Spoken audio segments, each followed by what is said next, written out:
Para los mismos efectos, tiene el uso de la palabra el abogado del señor Eduardo Andrés Navarro Castillo. Gracias, señoría. Comienzo manifestando que la teoría que trae el doctor, en el sentido de que la carga de la prueba le corresponde a quien causó el daño, es cierta, pero lo que el doctor olvida mencionar es que en este caso las dos partes ejercen una actividad peligrosa, tanto los motociclistas como el conductor del taxi. Dicho lo anterior, nosotros sabemos que las fuentes de las obligaciones en la responsabilidad civil extracontractual son los delitos y los cuasidelitos, y eso tiene unos elementos como es la imputabilidad, el principio de diligencia, caso fortuito o fuerza mayor, y el nexo causal, que es el que para el efecto nos interesa. Y para efectos de establecer el nexo causal, también hay una pluralidad de causas, dentro de las que encontramos una causalidad común, una causalidad concurrente y una causalidad alternativa, que sería la que se debe aplicar al caso que nos ocupa. Esa causalidad alternativa ocurre cuando consta que el daño se produjo por efectos del acto de una persona o de otra, sin que pueda puntualizarse por falta de pruebas cuál de las dos quien realmente originó el daño. Y aquí, su señoría, no está probado quién originó el daño. Se ha dicho que el señor taxista, inicialmente se dijo, en palabras de el apoderado de las demandantes, que en los hechos que se había comido el pare. Y se nos trajo aquí un documento procedente de la policía, que es donde se hace el croquis, y lo más cercano que yo veo allí, porque ni siquiera hay un peritaje que nos permita, que nos hubiera permitido analizar cuál pudo haber sido la causa probable del accidente, teniendo en cuenta la frenada, los factores de temperatura, humedad, clima, etcétera. Pero simplemente aquí en las observaciones dice hipótesis, que el vehículo número 1 no respetó la prelación, pero eso se tiene que tener como efectivamente lo dice ahí, es una hipótesis, porque a la gente que hizo ese croquis no le consta lo que realmente sucedió, y él no estuvo en el momento del accidente. Se basó fue por la versión que en su momento le hicieran las demandantes, pero que en ningún momento corresponde a la verdad verdadera. Y si uno observa la foto que inclusive en su momento la foto que aportaron aquí el día de la última diligencia de las demandantes, donde y yo pues creo que esa foto debe existir en el expediente, mas sin embargo tengo aquí una copia de una foto similar donde efectivamente hay un pare, su señoría.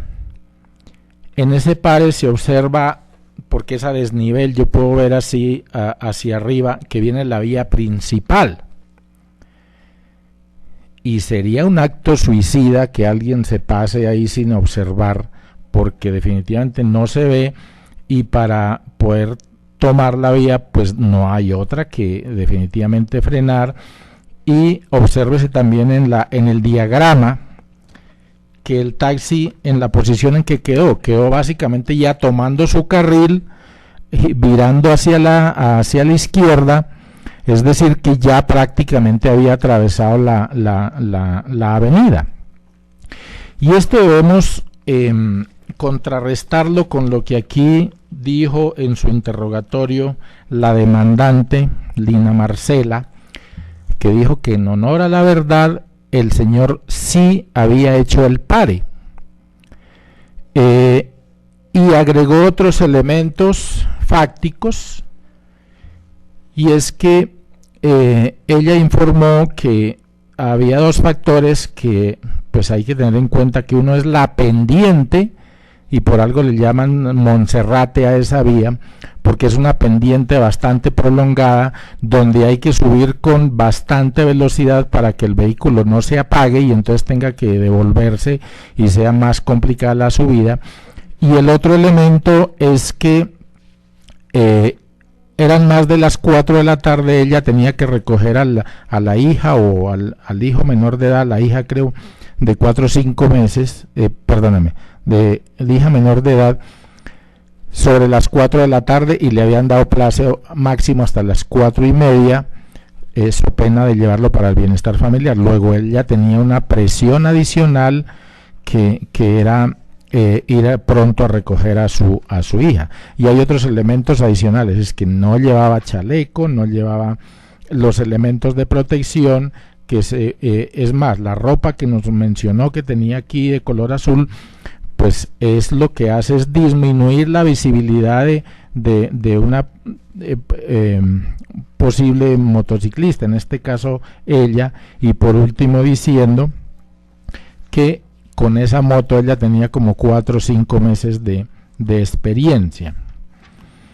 Entonces esos son elementos que desvirtúan lo que aquí sin prueba se ha señalado que fue el causante del accidente, el conductor del taxi. Pero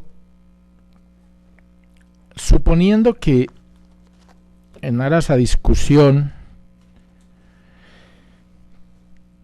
y de acuerdo a los fundamentos jurídicos que trae el apoderado, tanto en su demanda como en la reforma, como en sus alegatos, había que establecer el nexo causal. Ese nexo causal es establecer que efectivamente el causante del accidente fue el conductor del taxi. A dicha persona no se demandó, no se trajo aquí. Luego, cualquier sentencia que involucre, porque obviamente era el conductor del taxi, se le estaría violando el debido proceso, porque es un litisconsorcio necesario. Ha debido demandarse, ha debido traerse aquí para en el debate probatorio establecer con su dicho. Es más, el apoderado dijo que renunciaba a su testimonio. Luego no era un testimonio, sino había que traerlo aquí y vincularlo para demostrar que fue el causante del accidente. En este momento no sabemos quién a ciencia cierta, en aras de la verdad, quién fue el causante del accidente. Hay unos dichos, pero no hay pruebas. Esto se llena con pruebas, con un peritaje, con haber demandado al conductor del taxi, con haber hecho un interrogatorio exhaustivo y haber comparado para primero determinar la responsabilidad directa y la culpa directa del conductor del taxi. Eso no se hizo. Luego, a posterior, sí, la ley, por supuesto, su señoría, que indica el Estatuto General del Transporte, artículo 36, que son solidariamente responsables el dueño del vehículo y la empresa. Pero para que esa solidaridad opere, tiene que primero haber la responsabilidad o la culpabilidad del conductor del taxi.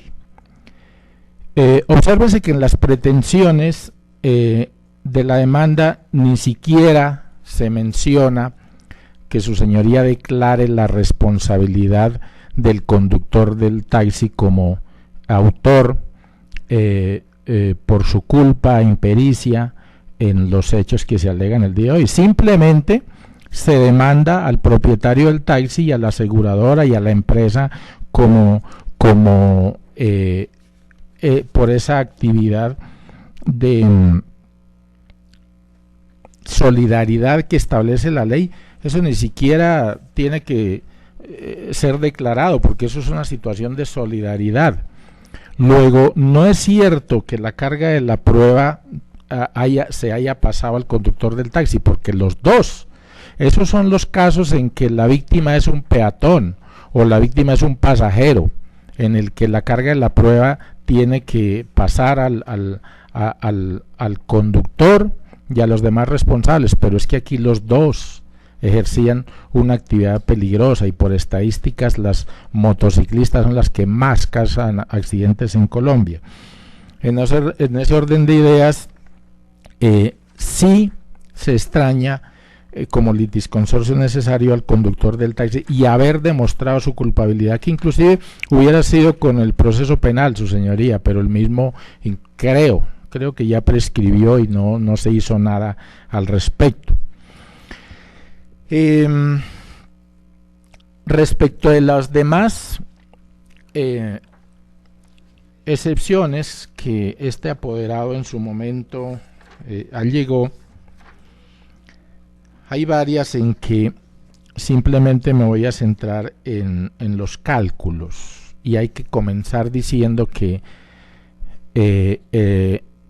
no se presentaron los supuestos daños con base en el salario mínimo de la fecha del accidente, sino que en la demanda aparece el salario mínimo del 2018 por una parte. Como eso sí hay que demostrarlo y debió demostrarlo el apoderado, no hay prueba tampoco de que las demandantes estuvieran laborando y hubieran acreditado unos ingresos. Es más, una de ellas para el momento del accidente era menor de edad y no tenía permiso para laborar, o por lo menos no se demostró aquí. Luego, no hay una base para hacer el cálculo de los ingresos. Obsérvese que los cálculos que hace el doctor de vida probable, y eso no es de recibo, porque en principio, como lo dije, no hay un nexo causal. Segundo, los valores que el doctor hizo los cálculos pues no corresponden con lo que realmente sucedió. No se acreditó con un dictamen médico en qué porcentaje tenía esa discapacidad y eso a cuánto equivaldría. Eso no lo tenemos por ningún lado. Finalmente, no hay por ningún lado una prueba de que los demás demandantes, como doña Ninfa Bonilla y José Eugenio Chavarro y María José Chavarro, dependieran económicamente de las demandantes para haber podido acreditar los demás supuestos que para efectos de cálculo de la indemnización nos mencionó aquí el abogado. Esos cálculos que hace sobre esas supuestas ingresos que tenían los demás demandantes y que dependían económicamente de las personas que trabajaban, lo cierto es que aquí lo único que dijo la demandante, sin que se acreditara mediante ninguno de los medios que han debido probarse, es que ocasionalmente hacía algunos trabajos, compraba algunas cosas, las vendía. Entendí que era más como una comerciante informal, pero igual no se acreditó absolutamente ninguno de esas situaciones. Luego, su señoría, en suma, esas son los puntos que este apoderado le solicita que desestimen las pretensiones de los demandantes por las causas y las circunstancias que aquí he argumentado. Muchas gracias.